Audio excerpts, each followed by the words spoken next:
విద్య, వైద్యానికి తమ ప్రభుత్వం అత్యధిక ప్రాధాన్యతను ఇస్తోందని తెలంగాణ ముఖ్యమంత్రి రేవంత్ రెడ్డి అన్నారు. పేదలకు అతి తక్కువ ఖర్చుతో వైద్యం అందించాల్సిన బాధ్యత ప్రభుత్వాలపై ఉందని చెప్పారు. రాష్ట్రంలోని ప్రతి ఒక్కరికీ విడివిడిగా హెల్త్ ప్రొఫైల్ తయారు చేయాలని అన్నారు.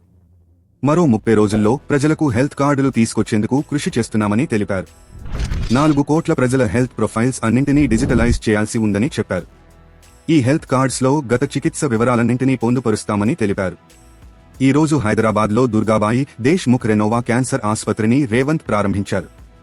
ఈ సందర్భంగా ముఖ్యమంత్రి మాట్లాడుతూ పై వ్యాఖ్యలు చేశారు. విద్య, వైద్యానికి తమ ప్రభుత్వం అత్యధిక ప్రాధాన్యతను ఇస్తోందని తెలంగాణ ముఖ్యమంత్రి రేవంత్ రెడ్డి అన్నారు.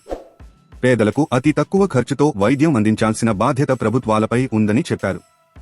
రాష్ట్రంలోని ప్రతి ఒక్కరికీ విడివిడిగా హెల్త్ ప్రొఫైల్ తయారు చేయాలని అన్నారు. మరో 30 రోజుల్లో ప్రజలకు హెల్త్ కార్డులు తీసుకొచ్చేందుకు కృషి చేస్తున్నామని తెలిపారు. 4 కోట్ల ప్రజల హెల్త్ ప్రొఫైల్స్ అన్నింటినీ డిజిటలైజ్ చేయాల్సి ఉందని చెప్పారు. ఈ హెల్త్ కార్డ్స్లో గత చికిత్స వివరాలన్నింటినీ పొందుపరుస్తామని తెలిపారు. ఈ రోజు హైదరాబాద్లో దుర్గాబాయి దేశ్ముఖ్ రెనోవా క్యాన్సర్ ఆసుపత్రిని రేవంత్ ప్రారంభించారు. ఈ సందర్భంగా ముఖ్యమంత్రి మాట్లాడుతూ పై వ్యాఖ్యలు చేశారు. తాజా సమాచారం కోసం లైక్ చేయండి, సబ్స్క్రైబ్ చేయండి, నోటిఫికేషన్ల కోసం గంట సింబల్ ఆన్ చేసి పెట్టండి.